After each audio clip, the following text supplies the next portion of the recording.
Alors le caractère là, particulier du travail in situ, il réside avant tout dans la transformation de l'espace en un vaste atelier où se réalisent la plupart des projets.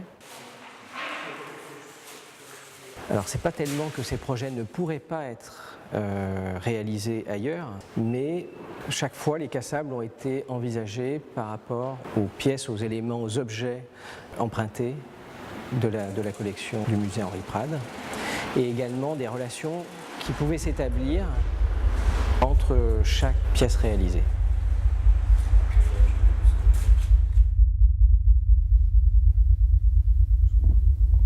C'est-à-dire, il faut voir, est-ce que quand vous les assemblez, est-ce que vous prenez les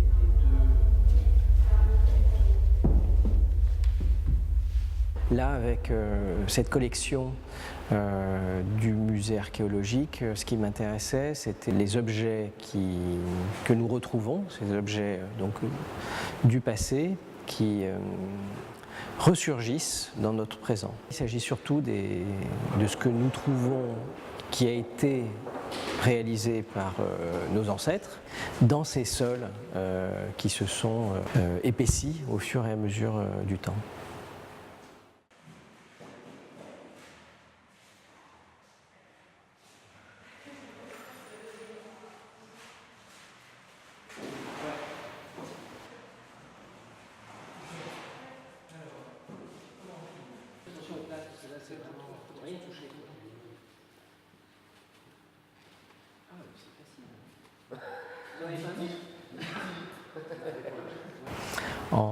En visitant la collection du musée Henri Prade, j'ai découvert ces urnes en verre qui sont vraiment exceptionnelles, à la fois pour leur dessin, leur couleur, la qualité du soufflage, et aussi parfois parce qu'elles sont intactes.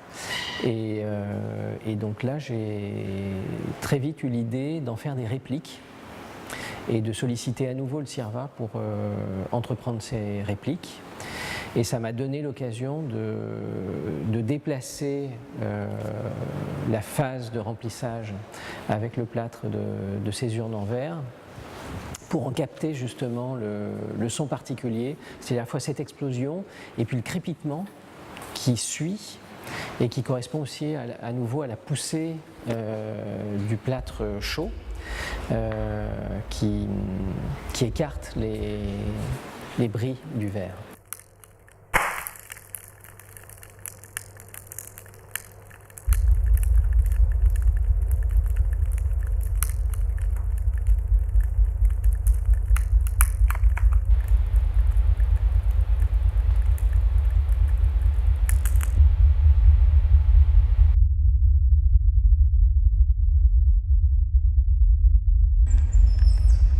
Au musée archéologique, il y a certains pans de l'architecture qui sont des lieux de passage, qui sont réalisés en béton moulé, donc là où on voit des empreintes, des planches de coffrage qui ont servi à cette architecture.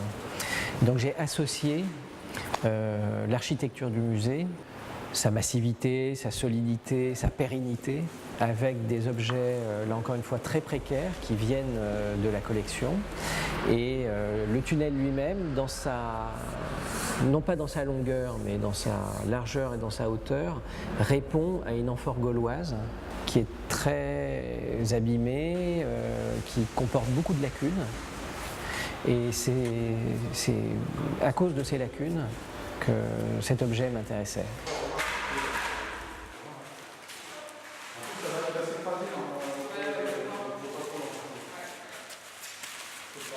Donc j'ai voulu associer les vides de ce pot, de cet amphore, avec le vide du tunnel qui est aussi une sorte d'abri.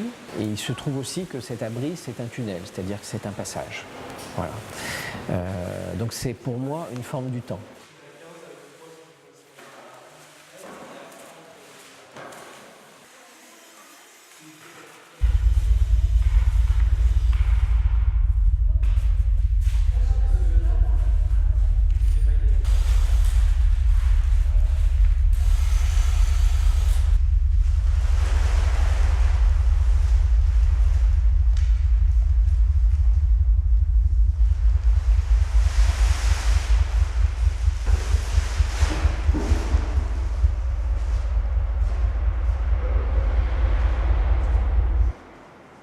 L'expérience du spectateur est déterminante. Elle est essentielle et déterminante. Elle est aussi irremplaçable. Donc je mise tout avec l'exposition sur cette relation avec le spectateur. C'est-à-dire je crois beaucoup dans l'expérimentation et dans les perceptions, dans les sensations qui peuvent naître du contact avec les œuvres situées dans un espace.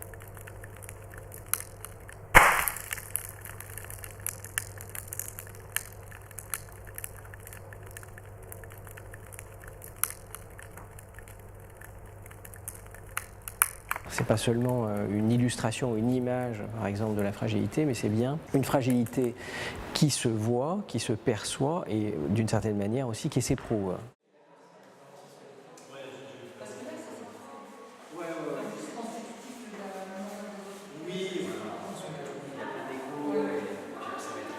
Chaque pièce est vulnérable, elle se présente en tant que telle, dans sa vulnérabilité, dans sa précarité, dans sa fragilité. Précarité des matériaux très souvent, hein, c'est des matériaux très très modestes. Les aspects techniques sont nombreux, les difficultés aussi, les techniques sont très variées et elles n'ont pas forcément elles sont pas forcément connues. Donc il y a des gestes à inventer, des méthodes